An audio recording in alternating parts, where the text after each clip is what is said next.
The eternal observatory hung in the void between stars, its crystalline surfaces reflecting the distant light of a billion suns. Within its chambers, Guardian First Myra Vanis studied the holographic display before her silver-scaled hands moving through centuries of data with practiced precision. For 10,000 cycles, the Eternals had watched over the younger races of the galaxy, cataloging their rises and falls, their triumphs and extinctions, but none had puzzled them quite like the humans. "Display Earth monitoring station feeds," Myra commanded. The air shimmered, and a real-time view of the blue planet materialized. The world looked deceptively peaceful now, its cities reclaimed by nature, its oceans clearer than they had been in millennia. 300 years had passed since humanity's inexplicable vanishing, yet the Eternals maintained their vigil. "Guardian First," a voice called from behind her. "We've detected an anomaly." Myra turned to face her junior observer, Krell, whose usually pristine white robes were disheveled, a sign he had rushed here without following proper protocols. "Explain." The quantum variance monitors across all former human territories just registered a simultaneous spike. The readings, they're unlike anything in our archives. Myra's inner eyelids flickered with interest. The Eternals had developed quantum variance monitoring after discovering it was the only reliable way to detect certain advanced civilizations' activities. "Show me." The holographic display shifted, now showing a cascade of data points that made Myra's heart skip a beat. The pattern was impossible to mistake. It was a deliberate signal, broadcast across thousands of light years simultaneously, using technology that should have been beyond any known civilization's capabilities. "It's being broadcast in perfect Federation standard," Krell said, his voice barely a whisper. "The old human language." Before Myra could respond, the observatory's ancient systems registered something new. Across every former human world, quantum fields were coalescing into patterns that defied conventional physics. Space itself seemed to ripple like water disturbed by falling rain. "Emergency protocols," Myra commanded, her training taking over. "Alert the Council of Watchers. Begin full spectrum analysis of all former human territories." The observatory hummed to life, its sensors extending into dimensions most species couldn't even perceive. On the main display, points of light began appearing. First dozens, then hundreds, then thousands. Each represented a quantum field disturbance, and each was centered on a location that had once hosted human activity. "Guardian First," one of the sensor operators called out, "We're detecting structures materializing on Earth's surface. They're appearing inside the old ruins, but they're not ruins anymore. The buildings are regenerating." Myra watched in astonishment as humanity's ancient cities began to shine once more. But these weren't the crude structures of steel and glass that humans had abandoned. These new buildings seemed to pulse with inner light, their surfaces flowing like liquid metal while maintaining perfect structural integrity. A communication request flashed across her display. The source, Earth itself. With a gesture that belied her inner tension, Myra accepted the transmission. The holographic space before her shimmered, and a figure took shape, humanoid, but unlike any human the Eternals had documented. The being's skin had a subtle iridescence, and patterns of light moved beneath its surface like stars wheeling across a night sky. "Greetings, Guardian First Myra Vanis," the figure said in perfect eternal speech. "I am Coordinator Sarah Chen of the Human Quantum Collective. We apologize for our abrupt departure 3 centuries ago, but our species faced a choice: stagnate within the confines of conventional spacetime, or evolve. We chose evolution." Myra's mind raced through the implications. The Eternals had theorized about civilizations achieving quantum transcendence, but to actually witness it. "Your entire species," she said, "you've been existing in quantum space all this time." Sarah smiled, the expression somehow both familiar and alien. "Time flows differently in the quantum realm. For us, it has been closer to 50,000 years. We've learned much, Guardian First, changed much, And now we return because the galaxy will soon face a threat that requires all of us, quantum ascended and conventional alike. Before Myra could inquire further, her sensors registered new anomalies. The quantum disturbances were spreading, not just across human territories, but throughout the galaxy. Patterns that had been stable for millions of years were shifting. The barrier between dimensions is weakening, Sarah explained, her expression growing serious. What your people have long called dark matter is actually the bleed-through of another universe attempting to merge with ours. We discovered this truth during our quantum evolution, and we've spent millennia preparing for this moment. Myra looked at the data streams flooding her displays, each one confirming what the humans said. The very fabric of reality was beginning to fray, and humanity, the species the Eternals had dismissed as just another failed civilization, had transformed themselves into beings capable of facing this cosmic threat. We'll need to coordinate with the Galactic Council, Myra said, her mind already racing through protocols established for civilization-threatening events. Many species have claimed former human territories. The political situation will be complex, Sarah finished. We understand. That's why we're requesting you, the Eternals, serve as mediators. You've watched us since our beginning. You understand better than most what humanity was, and perhaps you can help others understand what we've become. As if to emphasize her words, more quantum signatures flared across Myra's displays.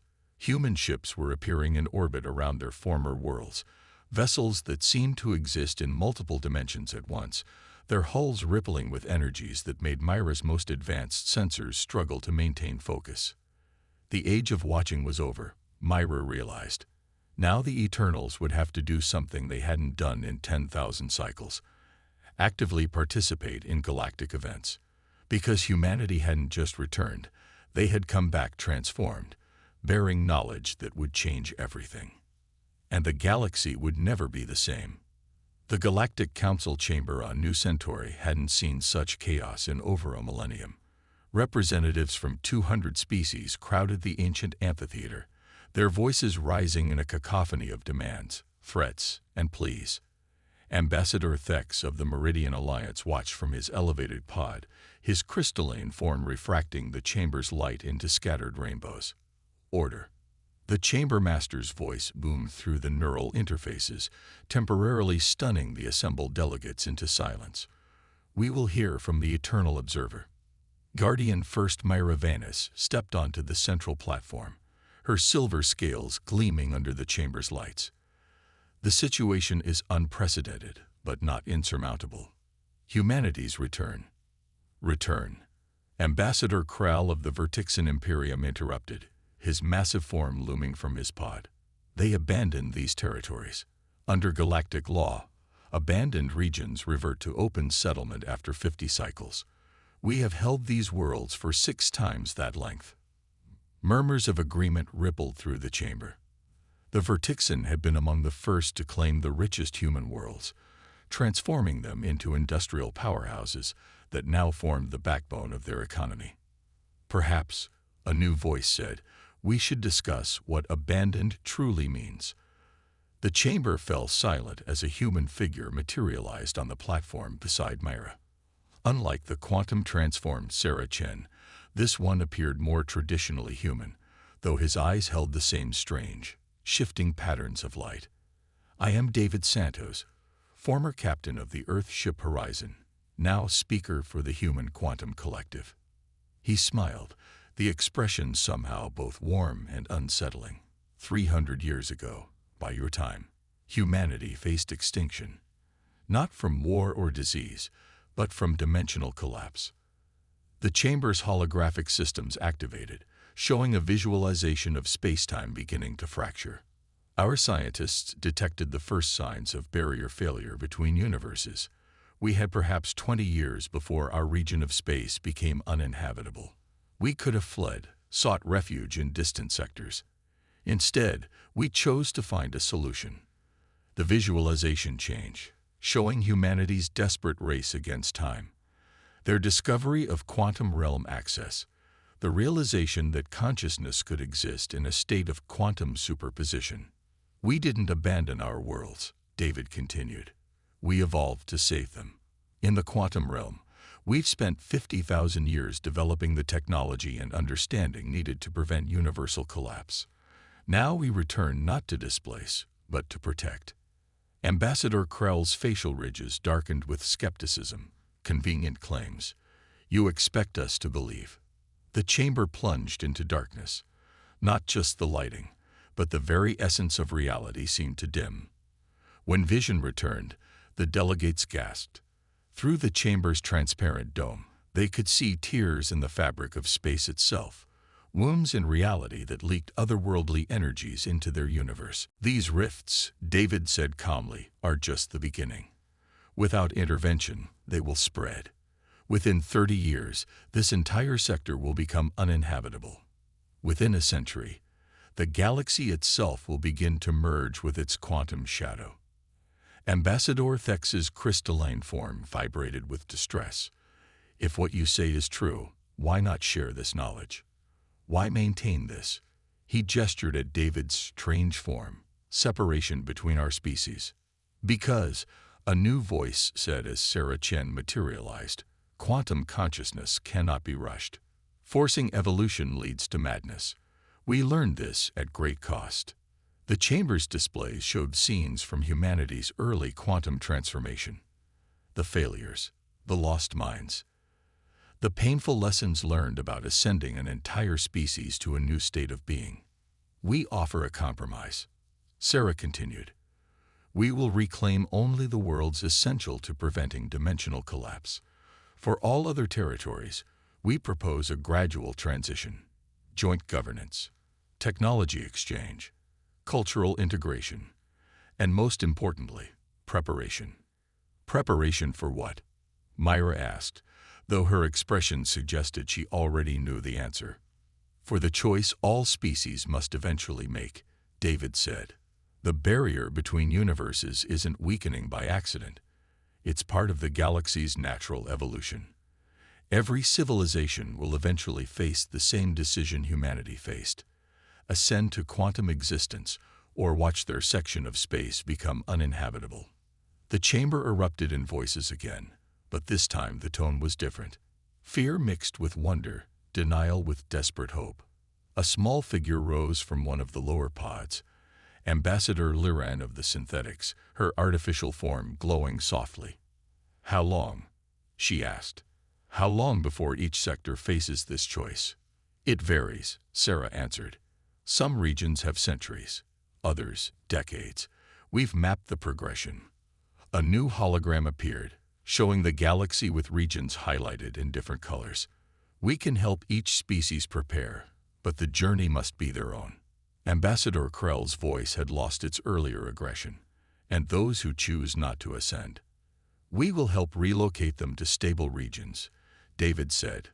But understand, this is not a mere political crisis. This is evolution on a cosmic scale.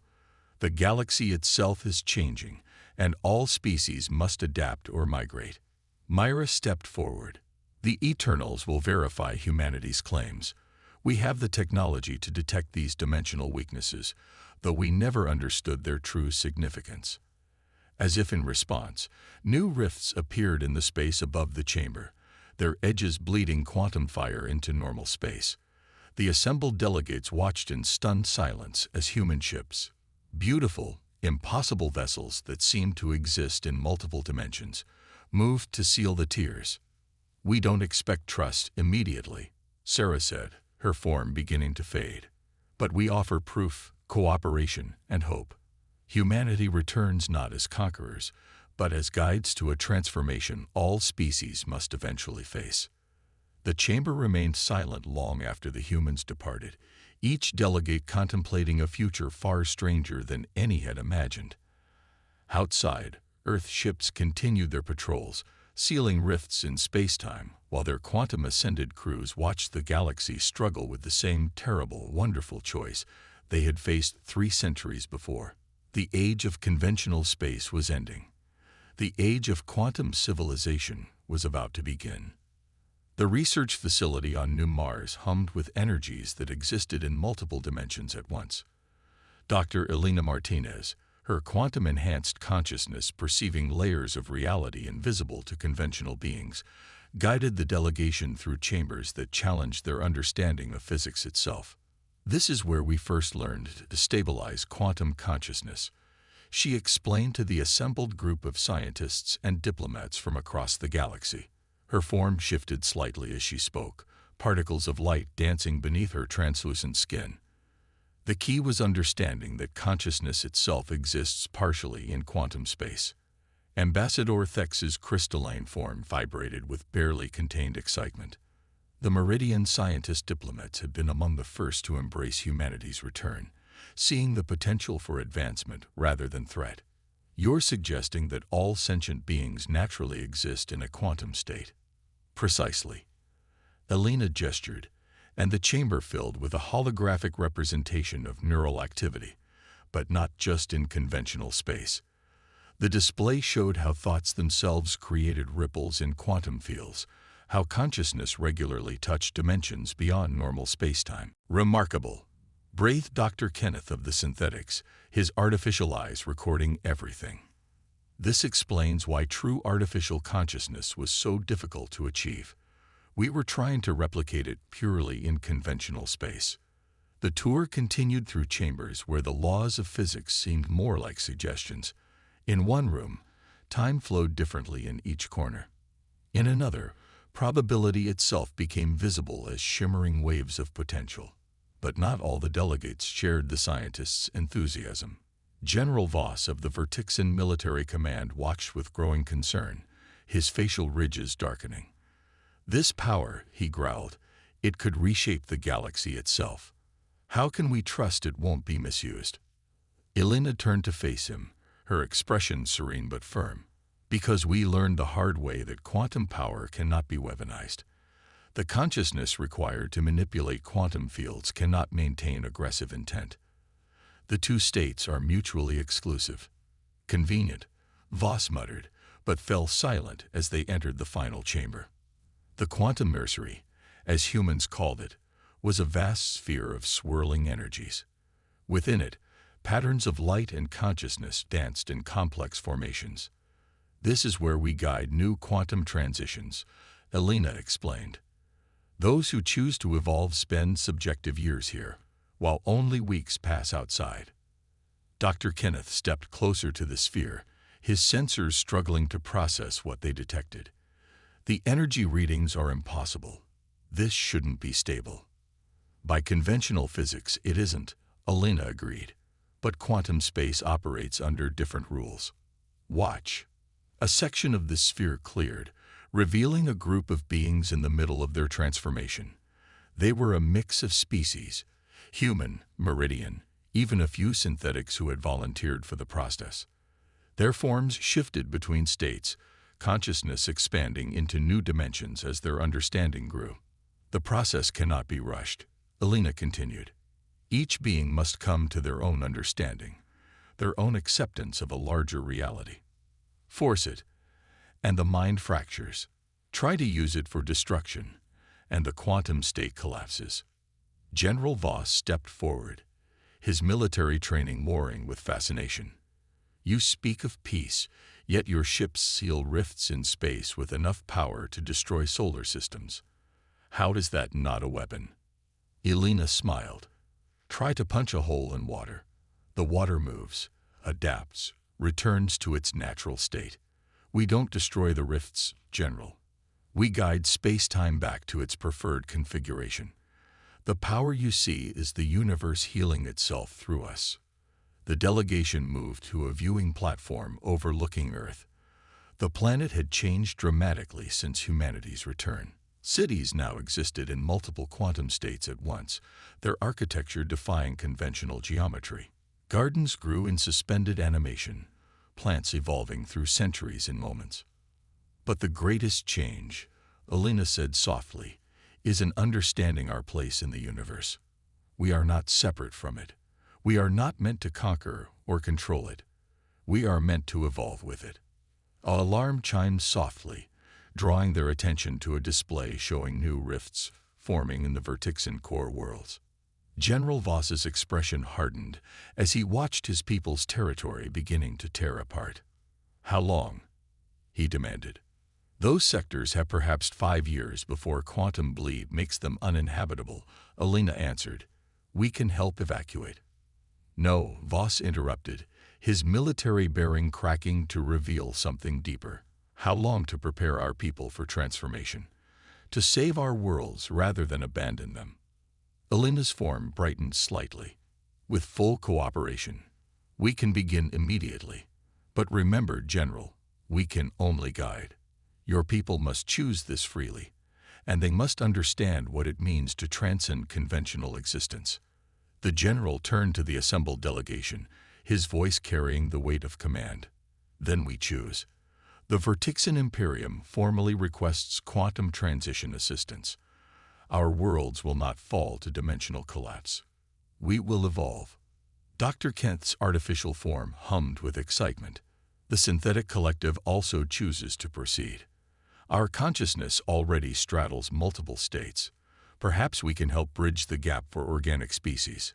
One by one, the delegates made their choices. Not all chose immediate transition. Some opted for evacuation to stable regions, others for gradual preparation. But all recognized that the galaxy was changing, and with it, the very nature of civilization itself. As the delegation departed, Elena turned to the quantum nursery one last time. Within it, the first wave of new transformations was beginning. Beings of all species learning to exist in quantum space, their consciousness expanding beyond the boundaries of conventional reality. The universe itself seemed to pulse with possibility. The age of separation was ending. The age of quantum unity was about to begin. The hegemony battle fleet dropped out of hyperspace at the edge of the Proxima system, their midnight black ships forming an ominous wall against the starfield. Admiral Krax stood on his flagship's bridge, his chitinous armor gleaming dully under the emergency lights. Before him, the quantum rifts torn in spacetime pulsed with otherworldly energy, threatening his species' most vital colony worlds. "Status of the evacuation," he demanded. "Proceeding as ordered, Admiral," his second replied. "But the rifts are expanding faster than projected. We have perhaps 3 days before the colony becomes uninhabitable." Krax's mandibles clicked in frustration.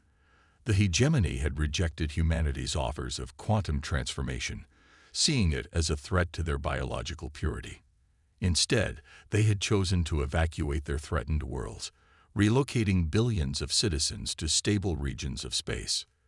But there weren't enough stable regions left. A new alert caught his attention. Human ships had appeared, not through hyperspace, but simply shifting into conventional reality from their quantum state. Their vessels rippled with impossible energies, their very presence making Krax's targeting systems malfunction. "This is Coordinator James Chen of the Human Quantum Collective," a calm voice transmitted across all frequencies. "Admiral Krax, we can still help you save this world. The quantum transition facilities are ready." "The hegemony does not surrender its purity," Krax responded automatically, the words feeling hollow even as he spoke them. "We will not become whatever you are. Look at your long-range scans, Admiral," Chen replied softly. "The stable regions you're counting on, they won't remain stable. The quantum cascade is accelerating. Within 50 years, there will be nowhere left to run." New data flowed across Krax's displays, showing the progression of dimensional collapse across the galaxy. The hegemony scientists had tried to deny it, but the evidence was becoming impossible to ignore. A different voice cut across the channel. "Guardian, First Mira of the Eternals. Admiral, we have verified humanity's predictions. This is not a political choice anymore. It's survival." Krax watched as his colony world shimmered under the quantum distortions. 3 generations of hegemony development, about to be lost. And for what? Pride. Fear. "The transformation process," he said finally, his voice rougher than usual. "You say it must be voluntary. What of those who refuse?" "They will be safely relocated," Chen answered. "But Admiral, consider this. Your people's unity, their commitment to biological purity. Those qualities make you uniquely suited for quantum evolution. Your collective consciousness is already closer to quantum state than many species. A new ship appeared between the fleets, a Vertixan dreadnought. On its command deck stood General Voss, but not as Krax remembered him. The general's form now shimmered with quantum energy, his consciousness existing in multiple states at once. "I made this choice 3 months ago, Admiral," Voss transmitted. "My people were like yours, proud, martial, unwilling to change. But we discovered something remarkable. In quantum space, we are not less than we were. We are more. Our unity is stronger. Our understanding, deeper." Krax's secondary hearts beat faster as he considered the implications. The Hegemony Council must be consulted. The quantum rifts pulsed, expanding dramatically. Warning alerts screamed across every ship in the Hegemony fleet as reality itself began to tear. "There's no time," Chen said urgently. "Admiral, you must decide. Right now, we can save your people, your world, your history, but only if you choose to evolve." Krax looked at his crew, saw the fear and uncertainty in their postures. The Hegemony had always prided itself on making the hard choices needed for survival. Perhaps this was simply the hardest choice of all. "This is Admiral Krax to all Hegemony ships," he broadcast. "I am invoking Emergency Protocol 7. All vessels will stand down. All personnel will prepare for emergency quantum transition procedures." The relief in his crew's postures was immediate and obvious. They had been waiting for permission to choose survival over doctrine. The next few hours were a blur of activity. Human quantum ships moved into position around the colony. Vertixan vessels provided support as the evacuation plans shifted from retreat to transformation. The Eternal Observatory ships monitored everything, documenting this historic moment. In the quantum nursery hastily established in orbit, Krax watched in wonder as the first wave of his people began their evolution.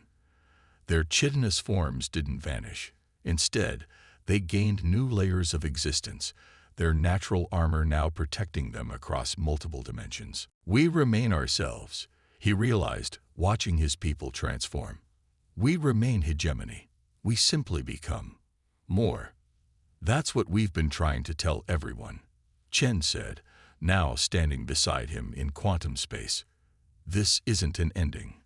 It's an expansion, a fulfillment of potential that was always there." Far below, the quantum rifts that had threatened the colony began to stabilize, not through force, but through the newly transformed Hegemony citizens, learning to guide space-time back to stability. Their natural affinity for unity made them particularly adept at quantum manipulation. News of the Hegemony's choice spread rapidly across the galaxy. One of the most conservative, tradition-bound species had chosen transformation over extinction. The effect on other holdout civilizations was immediate and dramatic. The balance of power hadn't shifted, it had transcended. The age of quantum civilization was no longer approaching. It had arrived. In the quantum realm above what had once been Earth, beings who had once been human, eternal, Hegemony, Vertixan, and dozens of other species gathered in a space that existed in multiple dimensions simultaneously. Their forms shifted and flowed with quantum energy. Consciousnesses expanded beyond their original limitations. At the center of their gathering, a new type of rift was forming, not a tear in spacetime, but a deliberate window into another universe entirely. Sarah Chen, one of humanity's first quantum pioneers, addressed the assembled consciousness. "What we discovered during our 50,000 years of quantum evolution wasn't just a way to survive dimensional collapse. We found something far more significant, the true nature of consciousness itself." The window expanded, showing images that existed in more than 4 dimensions. The gathered beings perceived them not with eyes, but with quantum-enhanced consciousness that could grasp complex multidimensional concepts instantly. "The universe," David Santos continued, "is not just expanding physically. It's evolving consciously. The quantum rifts weren't a threat. They were an invitation, a signal that our region of spacetime was ready for the next stage of cosmic evolution. Guardian First Myra, her eternal form now existing in quantum harmony with her expanded consciousness, moved forward. You're suggesting that the universe itself is alive, conscious, not in any way we could have understood before, Sarah explained. But yes, and not just our universe, all universes. They're growing together, reaching out to connect, and they need conscious beings who can exist in quantum states to help guide that connection. The window shifted, showing the larger pattern. Universes, countless universes, slowly reaching quantum tendrils toward each other. The rifts that had threatened the galaxy were actually the first tentative connections between realities. Admiral Crax, his hegemony consciousness now perfectly adapted to quantum existence, pulsed with understanding. We're not just saving ourselves, we're helping birth something larger. Exactly, David confirmed. But it had to be a choice. Forced evolution creates quantum discord that damages the fabric of reality itself. Each species, each individual, had to choose to transcend their original limitations. The gathered beings watched as new rifts formed in distant galaxies. The quantum cascade was spreading, carrying the signal of evolution to other regions of space.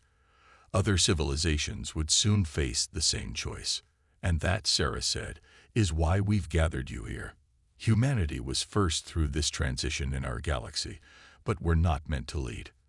We're meant to guide, to help, to share what we've learned. Each species brings unique perspectives, unique abilities to this new quantum existence. She gestured to the assembled beings. The hegemony's unity made them natural architects of quantum space.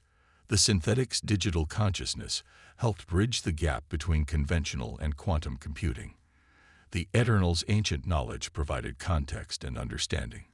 Each species, each civilization, contributed something vital to their collective evolution. The real work, David continued, is just beginning. Other galaxies will need guidance.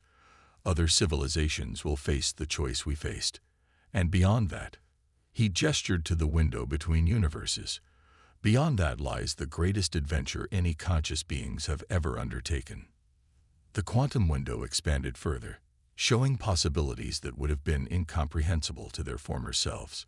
Universes ready to connect, consciousness ready to expand, realities ready to merge in ways that would create something entirely new. General Voss, his quantum form resonating with military precision, spoke. We will need organization, structure, a way to coordinate across multiple universes. Yes, Sarah agreed, but not control. Never control. We are guides, not rulers. The universe itself knows where it's going. We're here to help smooth the path. The assembled beings began to discuss and plan, their quantum consciousness allowing them to share ideas and concepts instantly across multiple dimensions. They were no longer bound by the limitations of physical speech or linear time. Their thoughts created ripples in quantum space, ripples that would help guide the very evolution of reality itself. Above them, through the quantum window, other universes beckoned, not with the threatening tears of dimensional collapse, but with the gentle invitation of conscious connection. The galaxy's great powers had become something far greater, midwives to the birth of a new kind of existence. Guardian First Myra's consciousness expanded to address the gathering. When humanity vanished 3 centuries ago, we thought we were witnessing the end of a civilization. Instead, we were seeing the first steps toward the universe's next great transformation. And that, Sarah said softly, her form beginning to shift toward the quantum window, is why we call this the beginning, not the end. Who's ready to help guide the next galaxy through their evolution? One by one, the gathered beings signaled their commitment. They had transcended their original forms, their original limitations, their original understanding of reality itself.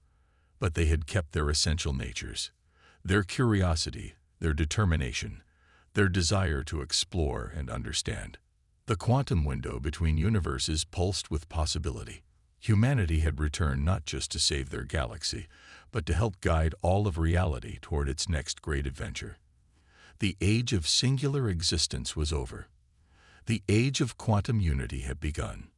And somewhere, in dimensions beyond normal spacetime, the universe itself pulsed with conscious joy as its children finally began to understand their true purpose in the grand dance of existence.